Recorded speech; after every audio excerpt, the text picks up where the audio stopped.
Hey all, welcome back to the channel. Well, I'm taking a small break from working on the 32 and on the 60 Chevy.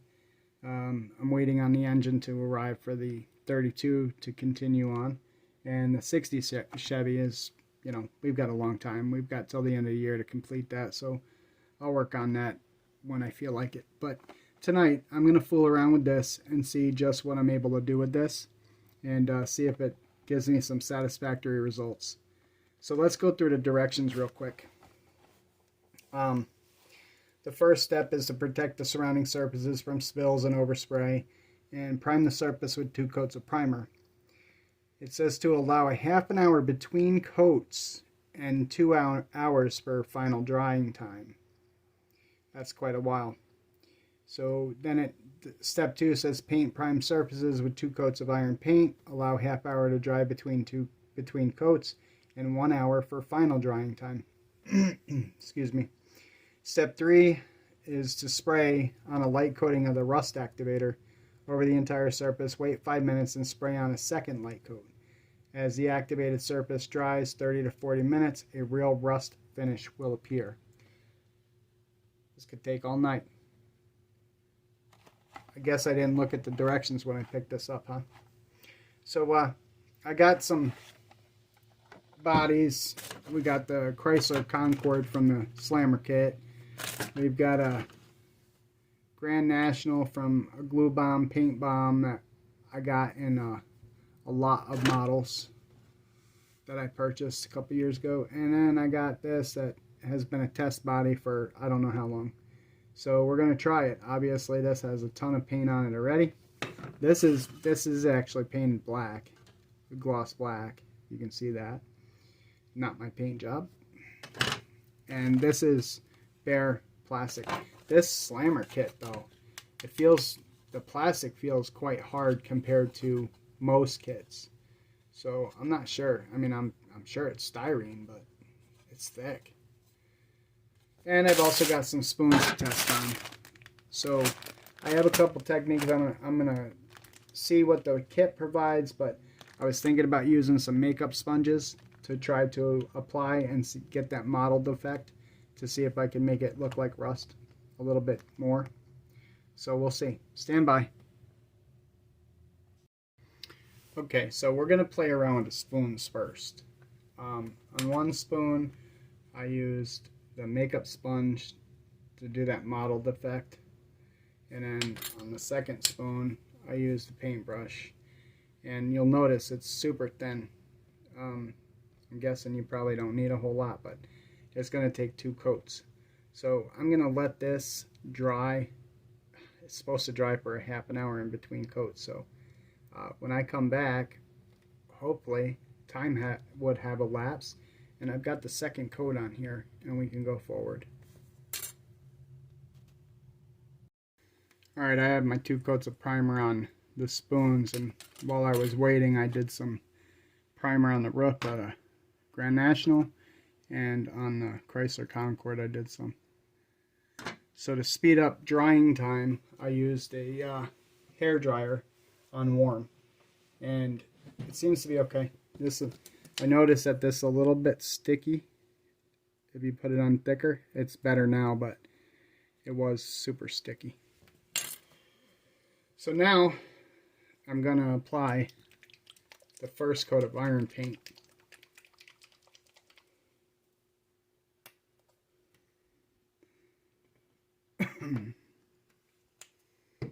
And again, I'm not really sure how much. I mean, there's supposed to be 2 coats of this on each, just like the primer. And again, it's quite thin. I don't know. Can you see how that's going on?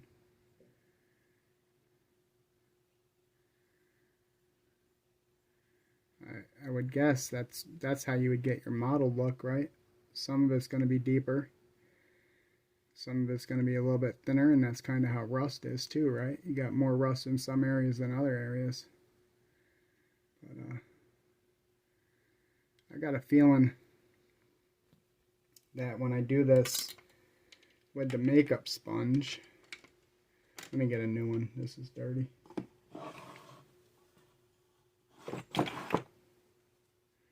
I have a feeling when we put it on with the makeup sponge, it's going to turn out a lot better. It's going to actually give you that mottled effect, right?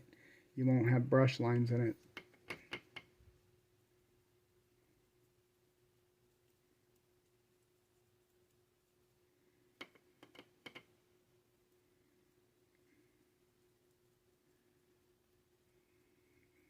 That is just weird. It like, I put it down and it seems like it pulls it right back up. So I hope it's leading some of it on there.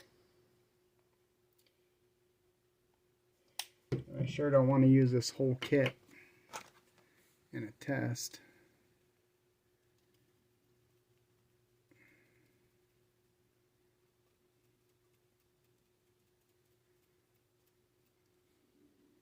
Seems to be foaming up.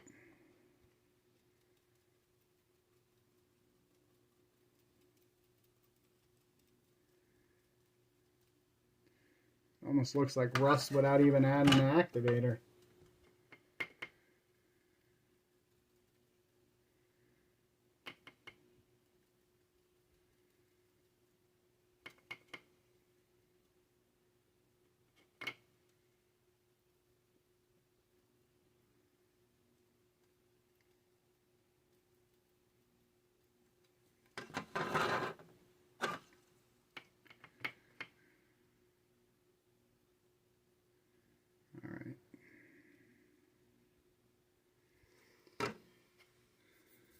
Alright, when we come back, I'll have the second coat put on these, and we're going to try to put the activator spray on them.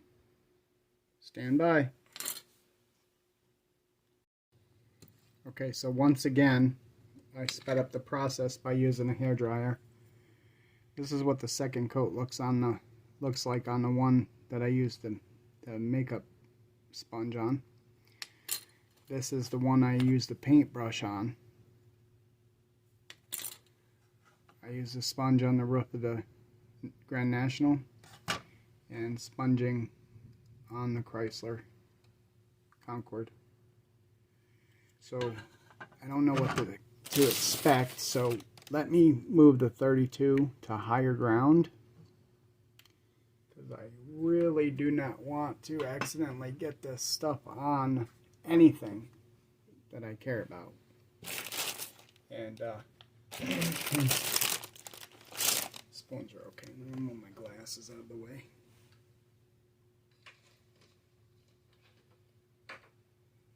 Alright. So where's that? Alright, so it says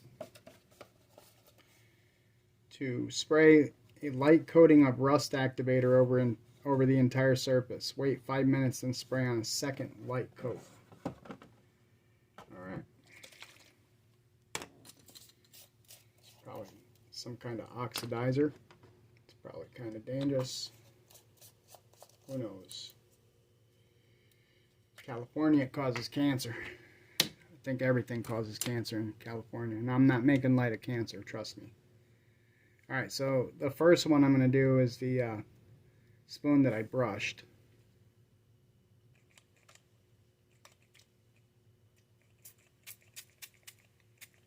Okay, inadvertently hitting the one that I did not brush, but that's okay.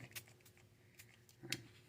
So we'll hit the roof of this, we'll hit the roof, and the hood of this.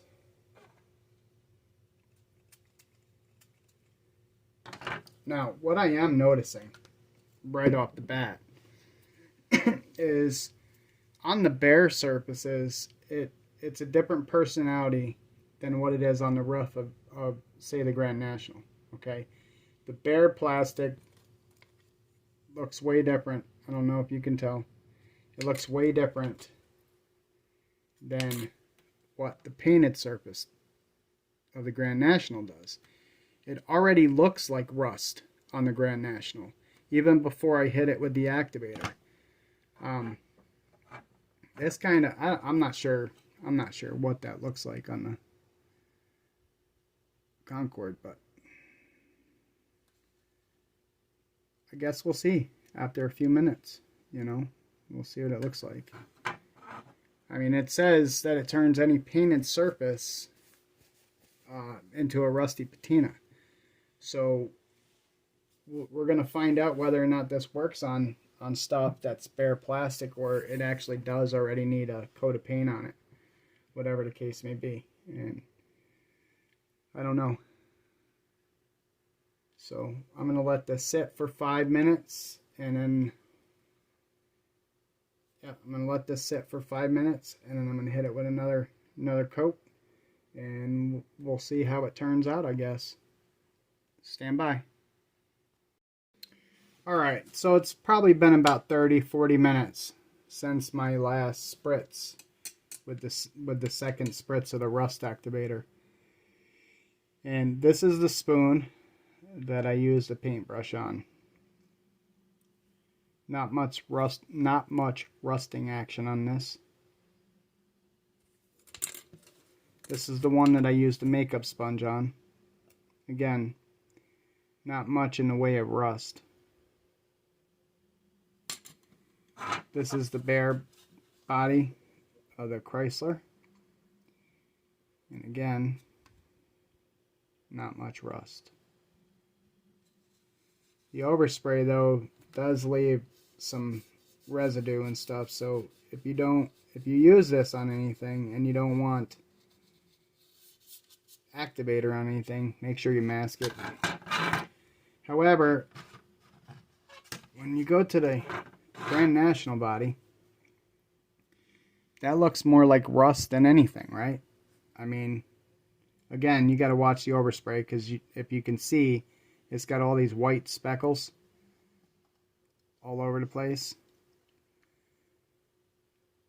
Now, I'm deducing that this actually does have to go on something that has been painted previously. It can't go on bare plastic, or else you're not going to get the effect. So that's probably the closest you're going to get. Now, obviously, I sped up drying times using a hairdryer. So I don't know if the effect would be different letting it naturally dry and cure. So I don't know. This might be different. But I can tell that on the painted body, it's going to look a lot more like rust than it's going to on bare plastic. There's no doubt about that in my mind. Now, this was a quick test to see if this stuff worked under controlled conditions, if you will, obviously by speeding up the drying times. So what I'm going to do is, on another day, at another time, I'm probably going to do this again. I'll probably paint up a body and let that body sit, and then I will try again and see what I get, and I will let it naturally dry. I will apply everything per the instructions, and I will give you the results afterwards. But I just wanted to see what this would do. I'm not ready to give up the salting and the glue weathering and rusting techniques just yet. I just wanted to see if this was a viable alternative. I mean, there's lots of different ways to affect rust and patina on a model car, and I thought maybe this would just be another way. And it possibly could. I mean, when you look at this, it's not all that bad. I mean, that could pass. That really could pass for rust. So it's something to consider. It's Metal Effects Rust. Got it at Hobby Lobby. They also have one that is a copper patina. You know, it turns it all green. So I guess thanks for watching, and until next time, happy modeling.